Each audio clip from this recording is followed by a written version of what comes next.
So, Jeep project continuation, if that's even a word.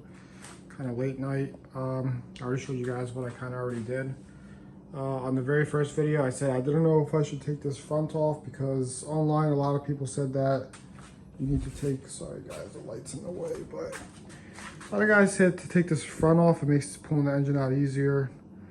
I guess maybe the angle or whatever, but there's plenty of room for it to come out. It's not up, but they said it's kind of maybe too high. So we'll see what happens when I get to that point, because I might just even maybe, I don't know, take the wheels off. Take the wheels off, maybe sit the front end on like cinder blocks or something, or jack stands on the lowest setting, because I'm running into a nightmare of issues with bolts on the side. I thought it was just this bolt, which kind of seemed, that one was easy, and then I ran into my first issue here. As you guys can see, those 3 holes right there, that one snapped off. Those 2 were a pain to get off. I actually had those off already. I put them back on. But then you have 2 bolts right there. I don't know if you can see it. It's literally right there. You can't really miss it. So those 2 got to come off. And those are acting like that first one that snapped off. So my thing is, I already kind of spent a good 35 minutes trying to take it off. I'm just gonna leave it for now, put those bolts back on. Those are easy to take back off. Impacts, they really help. This one's pretty good, Ryobi one. I was using the impact, kind of got a wrench back there to hold the nut, and it just like completely snapped that thing right off. It was just so seized. Like I said, guys, my first time doing a project like this. I am going to just soak, now that I know where all the bolts are, I'm gonna actually soak them with anti-seize. And maybe stuff that I'm gonna work on later. So I'm learning as I'm going along with you guys. So we're gonna hit anti-seize with that stuff over there on the other side too. And then anything that kind of looks a little rusty in here, I'm gonna hit it with anti-seize too. So kind of gave up on taking the front end off. Just kind of not worth the time right now. Spent about 25-30 minutes just to take off 3 bolts, and they were just literally all seized up, you know. Had my impact gun out, my impact set, trying to work on it. Got a whole mess. As you guys can see, get in there, everything's getting organized as we're slowly taking apart. As long as you see all these bolts and more cardboard, that means you're making progress. So I'm not gonna rush it, because I don't want to say I don't know what I'm doing, but I kind of don't know what I'm doing. So yeah, I guess another recommendation, I hope the people watching this are first timers like me and not mechanics, so I don't really look like an idiot right now, but it's, from what I can see, depending on how much time you have, I just walk away sometimes, but I'm only gonna give it about 45 minutes to an hour every night. Not gonna spend a tremendous amount of time in my day. I have other businesses and everything I have to do, and I don't wanna really, you know, spend 2-3 hours every day working on this thing. So every night when I come home, when I close up my shop, come here, try to just work on it.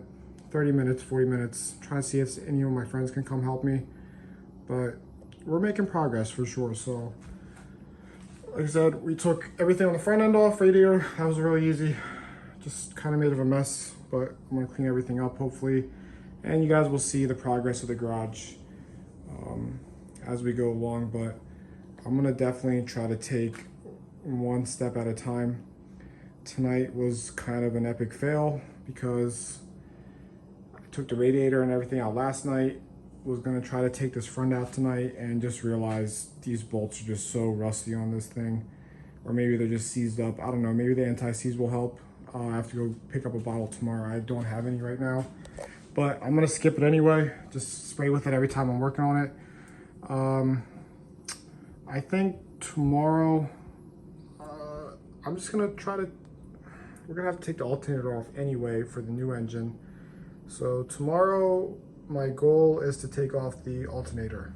So that should be a nice 30, 45 minute project. Hopefully not that long, but maybe it'll take 10 minutes, who knows? So that's gonna be the plan for tomorrow.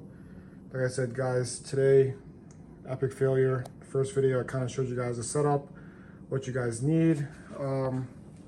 This is the second video, so second video, you need anti-seize, I guess, for the anti-seize bolts. That's something that I just learned.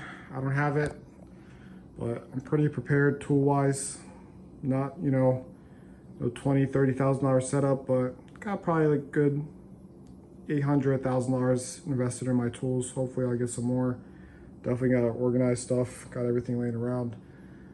But goal number tomorrow is definitely for the third video. We're gonna try to attempt to take off that alternator. So we'll get the alternator off. That kind of looks like it'll clear up some room on this side. The reason I'm gonna take the alternator off is so I can get to that motor mount more clearly and see what's going on with this plate. I think that's for the air conditioning unit. Some people have AC in their Jeep, this one doesn't. So maybe if that's something simple I can take off. I don't know if it's attached to the block, whatever the deal is with that. But I kind of clear up some space on this side of the engine, so I see where I'm working at with over there. And then obviously I don't want to talk about the fourth video because we haven't done the third video yet. So third video will be the alternator removal for sure. And then we'll go from there. Maybe I'll try to combine that side and this side in one video, so I'm not boring you guys to death. But yeah, tonight was an epic fail. Did not get this front cover off. Was here 45 minutes. Tried everything with that bolt, would not come off. I really hope that the engine will still come out, because a lot of people were saying with the whole height thing, and I'm kind of picturing it, but I just don't know how high that thing goes. So if we can't lift it, maybe I'll have the chains attached as close as possible to it when I'm moving it around. But that is a step when we'll get to it, guys. So see you next time.